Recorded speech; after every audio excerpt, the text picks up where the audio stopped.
Hello friends, this is Yogesh Sharma. स्वागत है आपका मेरे यूट्यूब चैनल पे। कैसे हैं आप सब? बढ़िया ही होना चाहिए। फ्रेंड्स, आज हम बात करने वाले हैं एक ऐसे टॉपिक पे जिस पे मतलब जो नए यूज़र्स होते हैं, जो फिर मतलब गाड़ी चलाना सीखते हैं, जिनको नई गाड़ी परचेज़ करना होती है, उन लोगों के लिए बहुत ज़्यादा काम आने वाला है। तो आज हम बात करने वाले हैं उस टॉपिक पे कि अगर हम मान लो कोई सेकेंड हैंड यूज्ड कार लेते हैं, सेकेंड हैंड कार या यूज्ड कार कोई भी लेते हैं कहीं से भी, तो कैसे पकड़ें कि वो गाड़ी बिल्कुल सही है या नहीं है, उसकी क्या कमियां हैं। जैसे बताने वाले आपको सब बता देते हैं, भैया उनको अपनी गाड़ी बेचना है तो वो गाड़ी में ऐसा है, गाड़ी वैसी है वो। लेकिन हम उन टॉपिक्स पे बात करेंगे, उन पॉइंट्स पे हम बात करेंगे कि हम उस गाड़ी को कैसे समझें कि वो गाड़ी आपके लिए बिल्कुल सही है या नहीं है। चलिए स्टार्ट करते हैं। तो फ्रेंड्स, सबसे पहले बात करते हैं हम डेंटिंग पेंटिंग की। अगर आपको लगता है कि कोई गाड़ी जो है उस पर डेंट पेंट हुआ है, जो पहले स्क्रैच थे या ठुकी थी, कहीं कुछ भी मतलब ऐसा लग रहा है कि आपको वो कलर हुआ है, रीपेंट हुई है वो गाड़ी, तो उसका अपन कैसे पता लगाते हैं वो मैं आपको बताता हूँ। देखिए, बूट स्पेस हुआ अपना, ये बूट हुआ, अपन ने बूट ओपन कर लिया है। बूट ओपन करने के बाद जो चीज़ होती है वो ये जो लगा हुआ है ना, ये एक कवर है।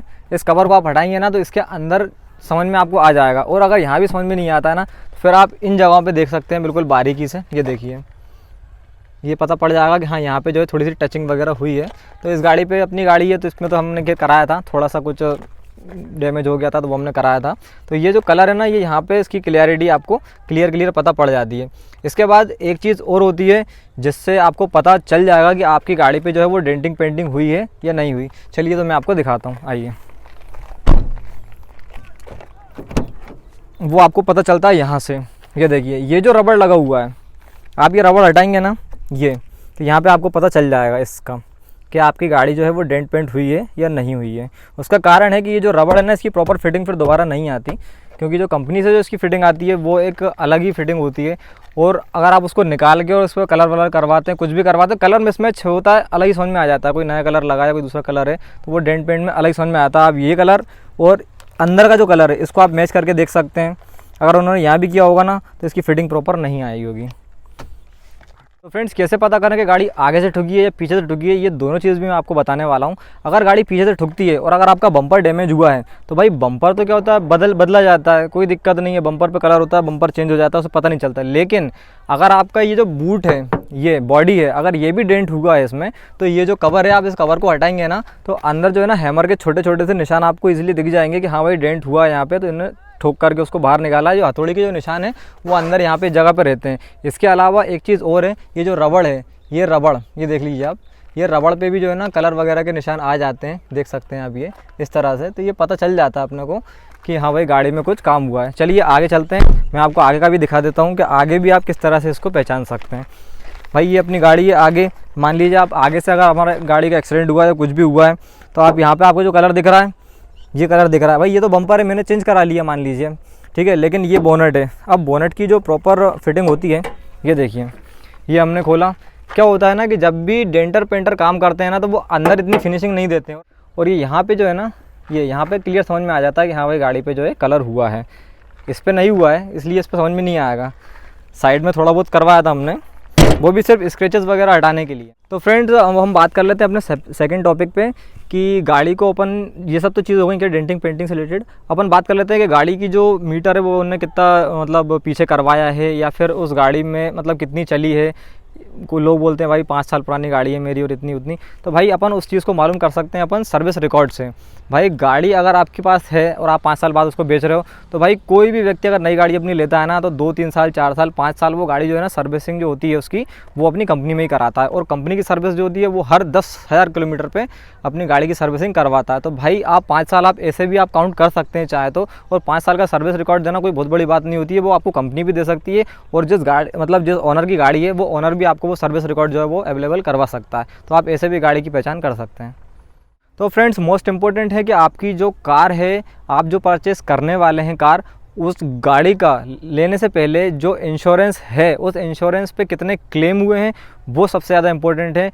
क्यों, कई बार क्या होता है ना कि मतलब गाड़ी में क्लेम होते हैं और आपको बोल देते हैं भाई गाड़ी का इंश्योरेंस लैप्स हो गया है, आपको नया इंश्योरेंस कराना पड़ेगा। तो उसमें वो चीज़ हाइड हो जाएगी, छुप जाएगी, पता नहीं चलेगी। लेकिन आप उसकी जो पुरानी हिस्ट्री निकालेंगे इंश्योरेंस की और इंश्योरेंस क्लेम वगैरह, तो उसमें आपको पता चल जाएगा कि हाँ भाई नई गाड़ी थी और इस टाइम इसका एक्सीडेंट हुआ था और इसमें जो इन्होंने इतनी बार क्लेम लिया हुआ है। तो ये भी आपको एक मतलब रास्ता है जिससे आप पता कर सकते हैं कि आपकी गाड़ी पर पहले कोई क्लेम हुआ है या नहीं हुआ है।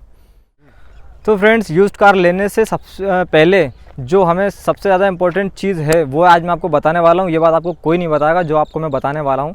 मैं मतलब कोई गाड़ी जैसे मुझे लेना है और एमपी से मैंने कोई गाड़ी ली अपने ही मध्य प्रदेश से, तो उसको लेने से पहले जो है मुझे उसमें चेक करना होगा अपने एमपी के पोर्टल पे, चालान पोर्टल पे, कि इस गाड़ी पे कोई चालान तो नहीं है। क्योंकि अदरवाइज़ कभी अगर मेरी गाड़ी कहीं पकड़ाई है, किसी ने भी रोकी और उसने अगर चेक किया तो भाई मेरी गाड़ी पे 20,000 रुपये का चालान निकलेगा, तो वो भी मुझे अपनी जेब से भरना पड़ेगा। तो इसलिए गाड़ी लेने से पहले एक बार आप चेक कर लें कि उस गाड़ी के ऊपर कोई चालान वगैरह तो नहीं है, और अगर चालान है तो आप उसको पहले भरवाइए, सब कुछ क्लियर करवाइए, इसके बाद ही उस गाड़ी को आप परचेज़ करें। तो फ्रेंड्स, अब मैं बात कर लेता हूँ मीटर की जो रीडिंग है, अगर उसको बैक कराया है या नहीं कराया, वो हम कैसे पता करेंगे।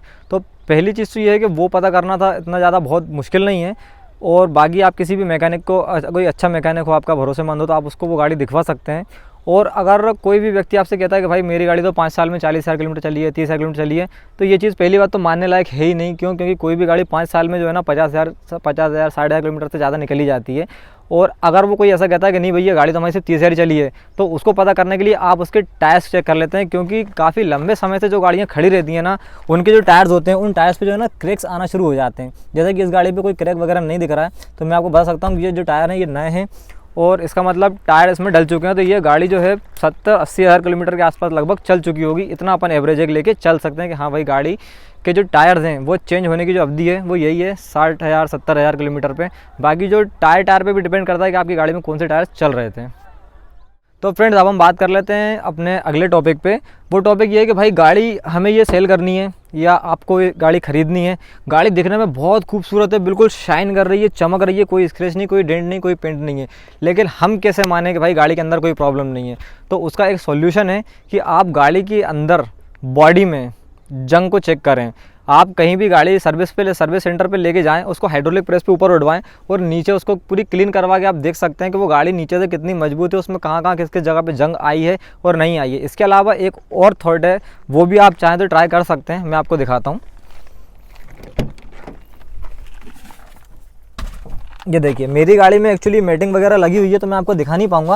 लेकिन कई सारी गाड़ियों में जो होता है ना, आप ये जो ब्लैक वाला कारपेट होता है, ये आप इस कारपेट को हटा के देखेंगे ना यहाँ पर, तो आपको पता चल जाएगा कि इस गाड़ी में जो है ना वाकई में इसकी बॉडी मतलब परचेस करने लायक है या नहीं है। क्या होता है, गाड़ी की जो मजबूती होती है ना वो बॉडी से होती है, और ऊपर बॉडी कितनी फिनिशिंग के साथ हो, कितनी अच्छी हो, लेकिन अगर मतलब अंदर की बॉडी अगर इतनी मजबूत नहीं होगी तो आपके किसी काम की नहीं है।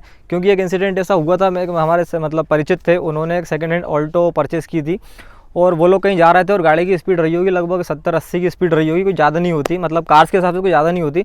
तो जो लेडीज़ थी वो यहाँ इस जगह पे बैठी हुई थी, यहाँ पे बैठी हुई थी साइड में। और इसके बाद में क्या हुआ था कि वो गाड़ी कहीं पे मतलब जंप की थी, तो इसका जो एक एक्सल होता है वो एक्सल टूट गया था। देन ये गेट जो है ना ये खुल गया था, तो वो लेडीज़ जो है ना गिर गई थी नीचे, और उनकी जो है ना ऑन द स्पॉट डेथ हो गई थी। तो गाड़ी परचेज़ करना एक बहुत बड़ा सवाल है, या गाड़ी परचेज़ यूँ कह लें अपन कि अगर अपन कोई सेकंड हैंड गाड़ी परचेज़ करते हैं तो आप उसको बिल्कुल ठोक बजा के, जो कहते हैं ना, बिल्कुल आप गाड़ी को पूरी ठोक बजा के देखें, और इसके बाद ही आप अपनी गाड़ी परचेज़ करें। तो फ्रेंड्स, अब मैं अगले अपने टॉपिक पे बात कर लेता हूँ, और मेरा अगला टॉपिक है ये कि सपोज़ आपने कोई सेकंड हैंड गाड़ी लेनी है और आपको उसको पता करना है कि वो गाड़ी जो है आपके लेने लायक है या नहीं। सीधी सी बात है, बिल्कुल आपके लेने लायक है या नहीं है। उसके लिए आपको कुछ नहीं करना है, किसी भी बिल्कुल प्लेट मतलब समतल जगह पे जाएं, गाड़ी को अपनी खड़ी करें, गाड़ी स्टार्ट करें, और इसके बाद में ये देखिए, ये जो स्टीयरिंग है, इस स्टीयरिंग को पूरा के पूरा ये राइट